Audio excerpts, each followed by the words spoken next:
An very annoying ending is Rook and Bishop versus Rook. And it happens a lot. It's very, very normal to get this kind of ending. And you should know what's going on in this ending, because you will get it somewhere sometime in your career. When we had a training session with the national team, Mads Andersen, who is a big expert on this ending, was exercising the Danish team in this ending, and Jonas was there, and Mads Andersen was making the draw with the Rook very effortlessly, and he was beating both me and Jonas with the Rook and the Bishop, but at the same time also telling us what to do so we'll be able to do it in a game. And voila, what happened in the YNC tournament? Jonas Bjerre gets the ending against Dardha and holds a draw without any problems. And it's not an easy ending. It's something you can easily lose. So let's get into it. And there are two main ways for black to defend. One of them is called the Cochrane defense, and the other one is second rank or seventh rank defense. And both of them is actually used in this game. So without further ado, it's a long game. Let's get into it. By the way, the opening was very interesting. Again, we have a Sicilian, and this is the knight off, and this is the main line. And what is this? What a weird move.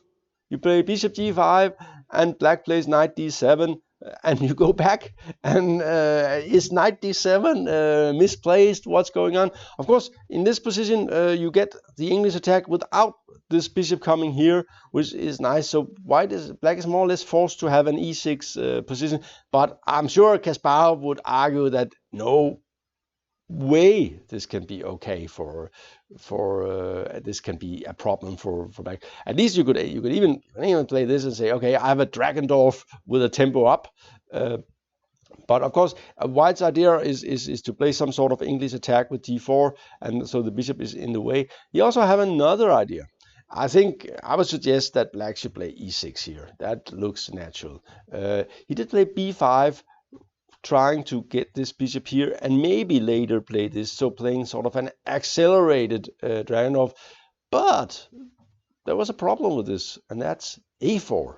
So and this Daniel Dardha, I don't think he's such a strong player in the opening, but he had obviously prepared this, and that's annoying. This a4, black is not ready for it, because he would love to play b4 against it, but knight d5 is really, really annoying. You can't take an e4 due to queen f3, and white will get a lot of compensation. By the way, after knight d5, white is threatening knight c6.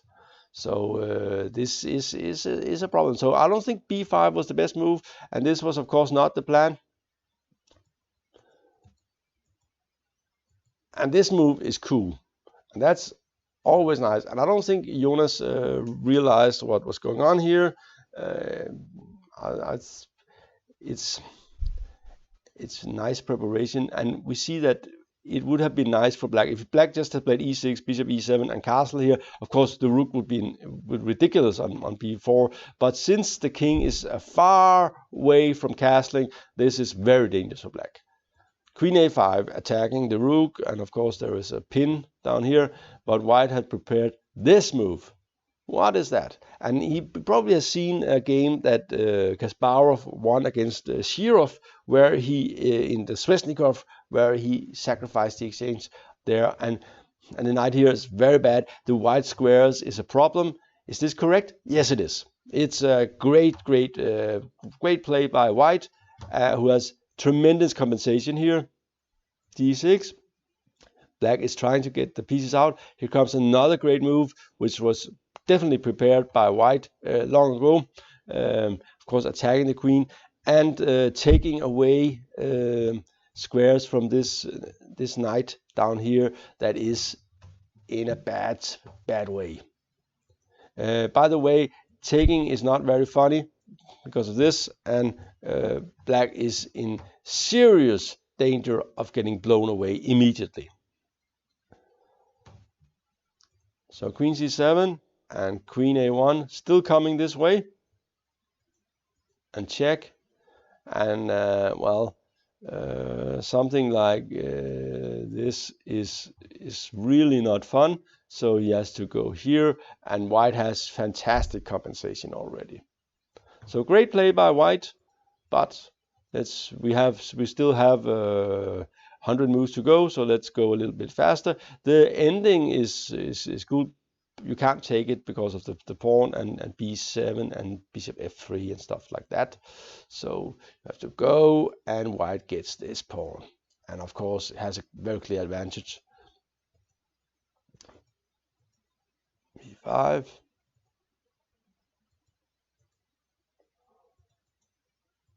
And for the exchange, white has 2 pawns and the bishop pair, so it's definitely white that's in the best position here. And kind of impressive that Jonas managed to not lose immediately.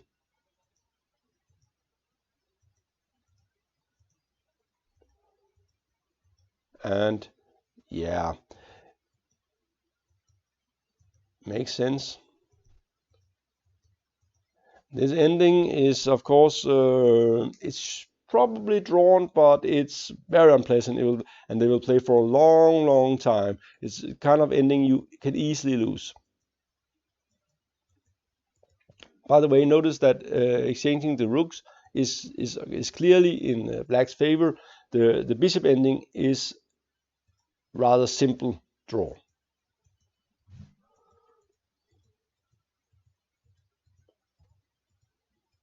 And here comes, and we're down to only 1 pawn, but it's unpleasant.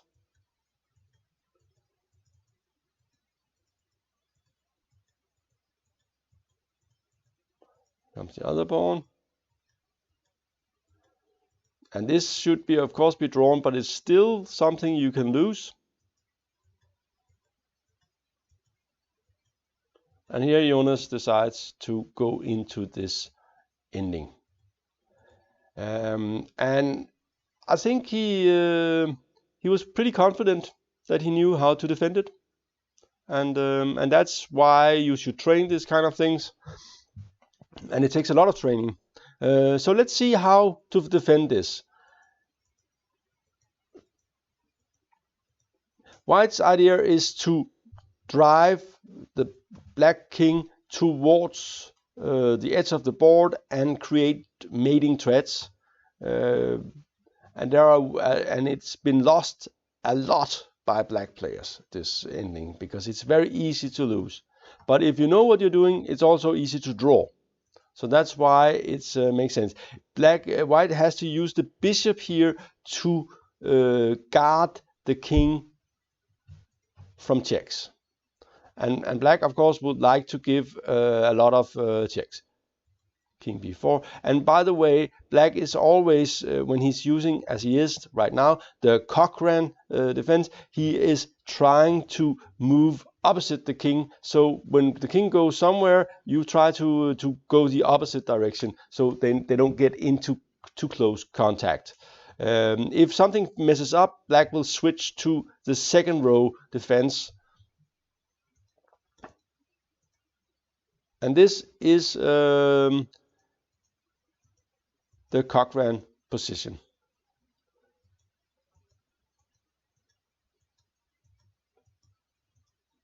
And this is the second row defense, where you have the rook and the bishop here. And now he goes back to the Cochrane. And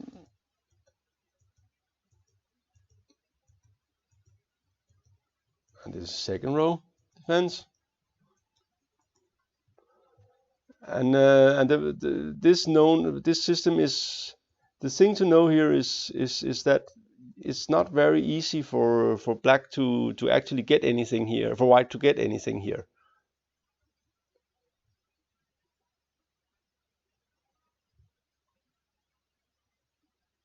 So you just go down here, rook a6, king e7,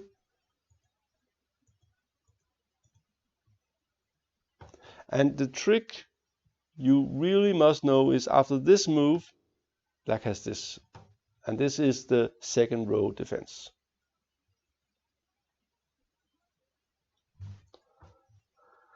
And of course, this is a stalemate draw. So white did see this. King goes. Oops. C7, move A7, moving away. King needs to be in close contact.